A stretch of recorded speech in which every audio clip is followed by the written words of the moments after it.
The People's Countryside The Environmental People's Countryside Debate Environmental Debate Podcast. The People's Countryside Environmental Debate Podcast. People's Countryside Environmental Debate Podcast. People's Countryside Environmental Debate Podcast. What lessons, if any, can humans gain and learn from observing the forces that drive bird murmurations, clouds of birds like starlings coming into roost, or wading birds on mud flats? To me, everything is reality. Reality hits us in so many ways. It just is.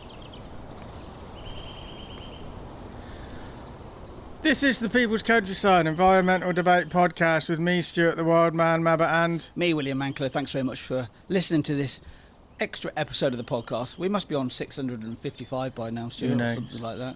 Anyway, this is the podcast where you, the listeners, send in questions for us, the hosts, to conversate around. We do not see the questions before we press record. So, who's the first one from and what is it?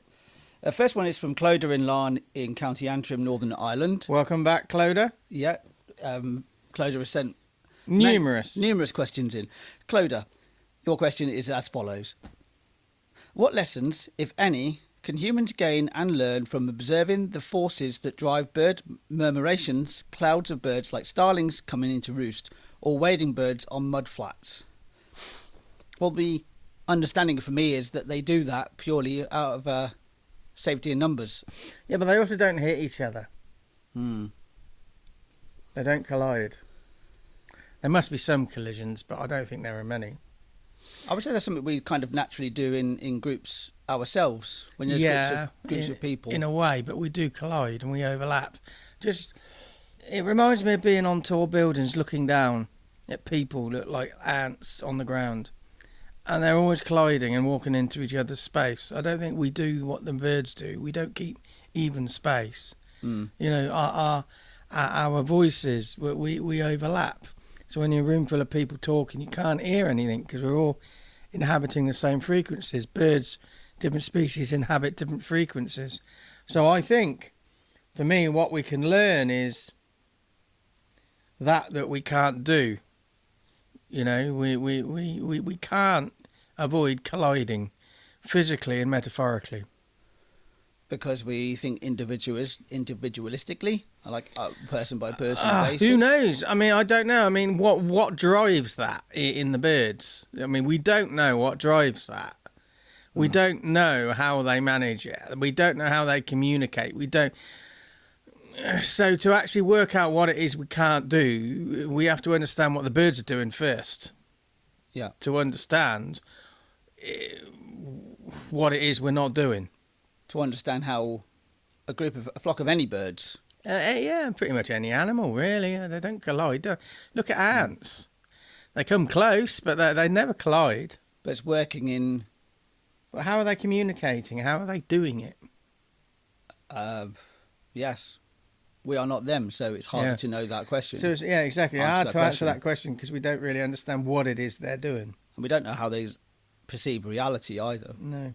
It could be just they can't collide, birds, because the air movement is causing a buffer. I don't know. Who knows? Could be something as simple as that, couldn't it? But what can we learn? What can be learnt from that? You know, what can we learn actually as individuals? I mean, I would say that I often see so many people just mindlessly scrolling on their phone, which means collisions are highly inevitable. Yeah. Yeah. Especially when there's a lamppost involved. Well, just other people. I mean, you've had people just walk straight into you when you're being sat in your chair, haven't you? Yeah. Just get off your phone when you're walking, and you become a target for thieves anyway at that point. So that's another good reason for you not to walk with your phone. And just, I think you can study just in a busy environment. Try and find where the flow of traffic is, and not try to go against it too much. And that's when you're going to stop. It's when you're going to decrease the likelihood of collisions. Okay, question 2. Paul Banks from New York, USA. I specifically remember this one coming in on my Wild Man Productions Facebook page. Didn't really read it, but copied and pasted it. I remember this one coming in. Why particularly this one? Don't know. I mean, I think it was he started. He sent a message before the questions, so I engaged with there was a little bit of a conversation. Okay. You know, it was more than just a question. It was a bit of a. I've been listening to your podcast or whatever, and you know. Okay. Okay. I would say at this point, that's one way of getting a message to a question on this podcast. So if you like, there's a question that you want for us to discuss on this podcast, you can send it to something like the Wildman Productions page on Facebook. But we also have an email address, which is thepeoplescountryside@gmail.com. We're on social media as well, so send us a message through our Facebook page, also through Instagram, which is both The People's Countryside. And we'll put it on the list for discussion. And it's always in chronological order when we receive it. There's no preferential treatment. Okay, so on to Paul's question. So Paul is a new listener from New York as well. Yeah. So Paul's question. You often talk about reality. To me, everything is reality. Reality hits us in so many ways. It just is. And it is really our perception of it that makes everything feel a little surreal. What are your thoughts, guys? Okay, to break this one down, yeah, we do often talk about reality and are there multiple realities? He says everything is reality.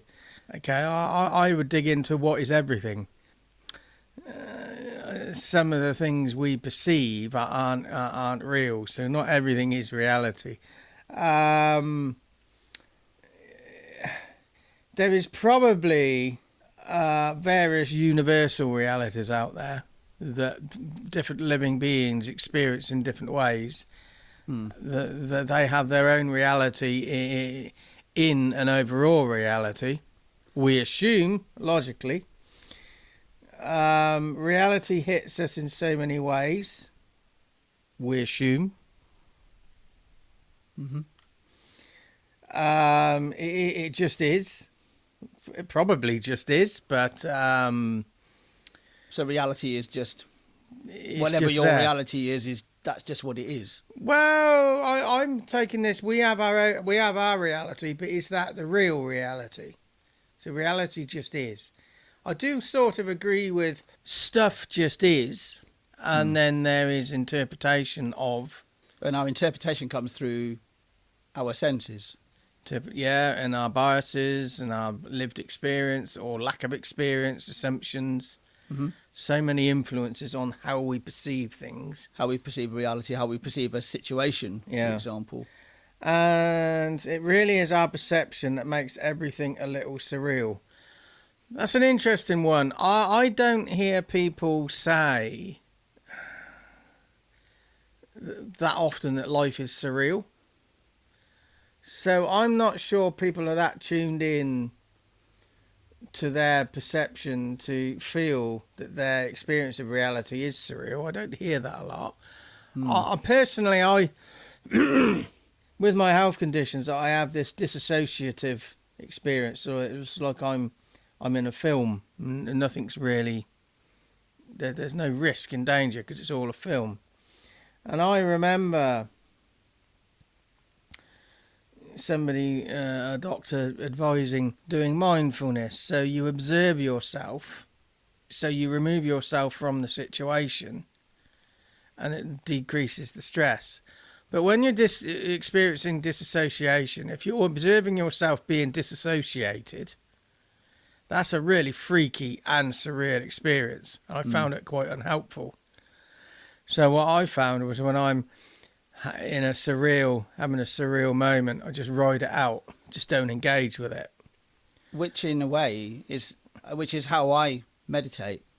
My meditation is in a way is in just letting go of any thoughts that are in my head at that moment in time. You allow it to flow. And that whole idea of surrealism is also something I perceive myself, that even in this situation where we are right now, it sometimes feels that I feel when I'm talking, I know it's me making these words and making this sound, but it can sometimes feel like it's from somewhere else. That you kind of like. I think people experience that, but they don't express it. Become exactly. Well, that's exactly what I'm doing right now.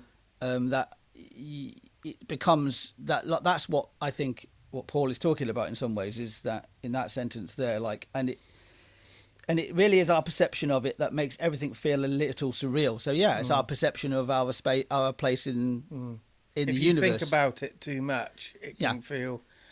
But is it surreal, or is it we're dipping our toe into the vastness of our not inappropriate, but we're in the pointlessness of every existence.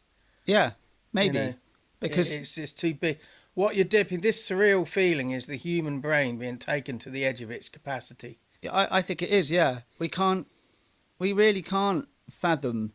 I don't think we can really ever fathom life, and that's why it makes it feel surreal. Yeah, we're pushing the boundaries. It is almost that feeling of standing on the edge of a very high cliff or high point and looking down and looking. You can't see the bottom. That kind of sometimes what it feels like for me. But also that, like I say, is you can use that sort of surreal feeling, and if you tap into it, I think there's a real strength in the fact that you can go into a situation and think to yourself, well, actually, what I do here in some ways doesn't really matter that much. You know, all those worries and concerns that you have about your own self. Because in 100 years' time, all these worries you've got are going to be insignificant. Somebody else will probably be living in your house. Your house might not even exist. Your house might not even exist. Yeah, nobody will remember you. No. Yeah. You know, you might have behaviours and you might have a legacy, but they won't remember you. No, exactly. You might have a surreal experience exploring this, Paul, but you say everything is reality, and reality hits us in so many ways. It just is. Those three things we assume logically are right. But sit down on a quiet time and think, well, is everything reality? Does reality hit us? Is reality just reality? You know, and see if you get a surreal experience out of that. And if it is, and then just are we pushing? Is surrealism just pushing the ability of our own brains? I don't know. It's interesting, isn't it? Interesting question. We haven't prepared for it. We haven't seen it. You ask us that question another day, we might come up with a completely different answer. Yeah. Well, that's it. That's the two questions for today's episode. We always have two questions per episode, and it's generally 99% of the time just myself and Stuart. We occasionally have guests. Yeah. But if you want to be a guest on the show, when you get an opportunity, seize it straight away, because we don't have guests on the show. It's very rare. Very, very rare. So if you do get the opportunity, seize it as soon as you can.